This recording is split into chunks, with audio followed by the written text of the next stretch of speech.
ಪ್ರಮೋದ್ ಮುತಾಲಿಕ್ ಶ್ರೀರಾಮ್ ಸೇನೆ ಅಧ್ಯಕ್ಷರಿದ್ದಾರೆ.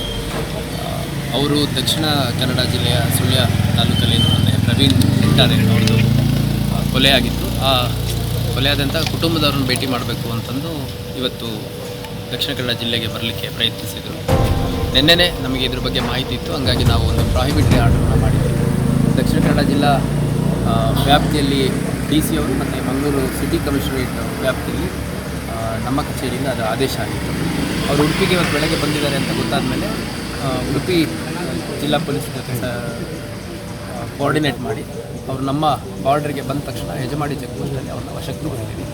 ವಶಕ್ಕೆ ತೊಗೊಂಡ್ಮೇಲೆ ಅದು ಪ್ರಾಹಿಬಿಟರಿ ಆರ್ಡರ್ನ ವಯೋಲೇಟ್ ಮಾಡಿದ್ದಕ್ಕೆ ಏನು ಲೀಗಲ್ ಪ್ರೊಸೀಜರ್ ಇದೆ ಅದನ್ನು ಮಾಡಿ ಅವ್ರನ್ನ ಮತ್ತೆ ವಾಪಸ್ ಇದು ನಮ್ಮ ಕಚೇರಿಯಿಂದ ಅದು ಆದೇಶ ಆಗಿತ್ತು.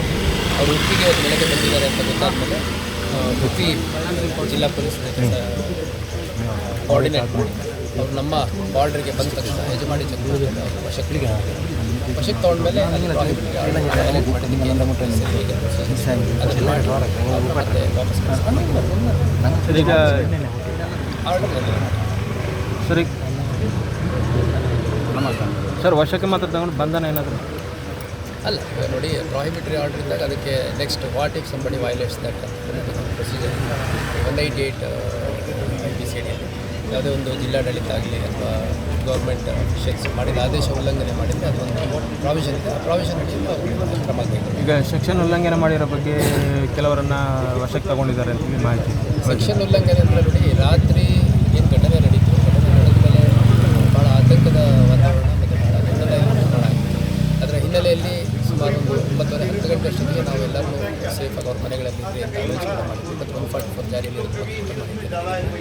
ಇಷ್ಟಾಗಿಯೂ ಕೂಡ ಕೆಲವರು ಅನವಶ್ಯಕವಾಗಿ ರಸ್ತೆ ಮೇಲೆ ಓಡಾಡುವಂಥದ್ದು ಮತ್ತು ಕೆಲವು ಔಟ್ಸ್ಕರ್ಟ್ಸ್ಗಳಲ್ಲಿ railway station, bus stand, water pass ಇಲ್ಲೆಲ್ಲ ಇದ್ದಂಥದ್ದು ಗಮನಕ್ಕೆ ಬಂದಿತ್ತು. ಹಾಗಾಗಿ ಸುಮಾರು 12 ಜನರನ್ನು ನಾವು ವಶಕ್ಕೆ ತೊಗೊಂಡು ಅವ್ರು ಯಾವ ಕಾರಣಕ್ಕೆ ಅನವಶ್ಯಕವಾಗಿತ್ತು ಅನ್ನೋಂಥದ್ದನ್ನು ವಿಚಾರಣೆ ಮಾಡ್ತಾಯಿದ್ವಿ. ಅವ್ರದ್ದು ಏನು ಆ್ಯಂಟಿಸಿಡೆಂಟ್ಸು ಮತ್ತು ಬೇರೆ ಬೋರ್ಡ್ಸ್ ಎಲ್ಲ ತಿಳ್ಕೊಂಡು ನೆಕ್ಸ್ಟ್ ಏನು ಪಾತ್ರ ಯಾವುದೇ ಒಂದು ಘಟನೆಗಿಲ್ಲ ಅನ್ನೋದು ಸರ್. ಈಗ ಘಟನೆಗೆ ಸಂಬಂಧಪಟ್ಟ ಹಾಗೆ ಒಬ್ಬರು ಮಾಸ್ಕ್ ಇಲ್ಲದೇ ಇದ್ದರು ಅಂತೇಳಿ ಒಂದು